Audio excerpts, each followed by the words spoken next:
तो इस प्रकार से थर्ड केस में वस्तु के बराबर प्रतिबिंब बनता है, उल्टा व वास्तविक बनता है।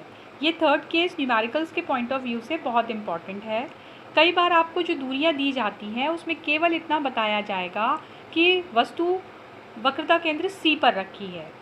तो ये वाला केस जो है आपको हमेशा याद रखना पड़ेगा, या तो सभी रखने पड़ेंगे, लेकिन यहाँ ये ज़्यादा इम्पॉर्टेंट हो जाता है कि प्रतिबिंब वस्तु के साथ उसी बिंदु वक्रता केंद्र C पर बनता है, वस्तु के बराबर बनता है और दर्पण के सामने होने के कारण उल्टा व वास्तविक बनता है।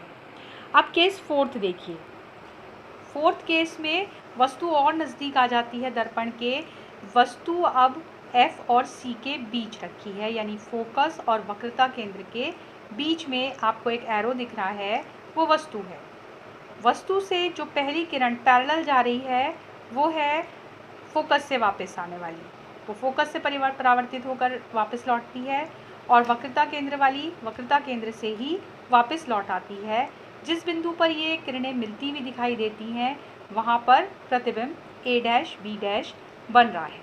देख सकते हैं आप क्लियरली, ये वाला एरो दिखा रहा है वस्तु को AB, ये A' B' उल्टा प्रतिबिंब है इस वस्तु का।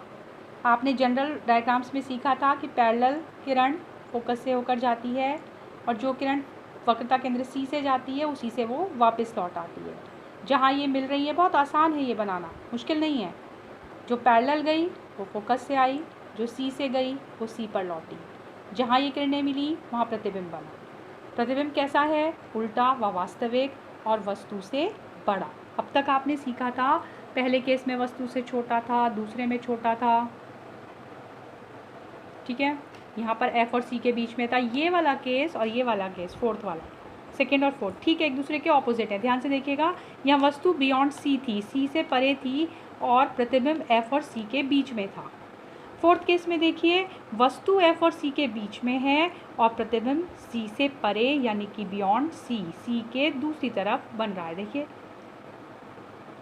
ठीक ऑपोजिट है इसका, और इन्हें सीखना बहुत आसान है। ये आपका सेंटर पॉइंट हो गया 6 में से। वस्तु अनंत पे, प्रतिबिंब फोकस पे।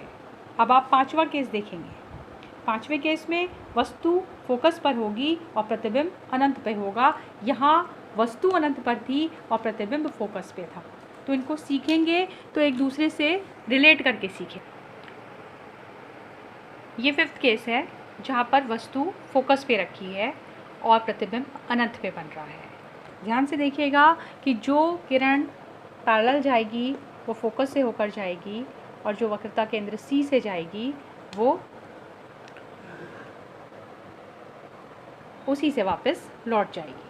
और इस प्रकार से वस्तु F पर, प्रतिबिंब अनंत पर, और उल्टा तथा वास्तविक वस्तु से बड़ा। छठा केस देखिए। छठे केस में आप बिल्कुल फ़र्क रिजल्ट्स देखेंगे कि वस्तु बहुत ही ज़्यादा दर्पण के पास आ गई है। F तथा P के बीच, P क्या है? ध्रुव है, फोकस F है, इनके बीच में ये एरो जो लग रहा है AB, ये वस्तु दिखाई गई है। वस्तु से जो किरण पैरेलल गई वो फोकस से होके गई, जो C से गई वो C पर वापस लौट आई।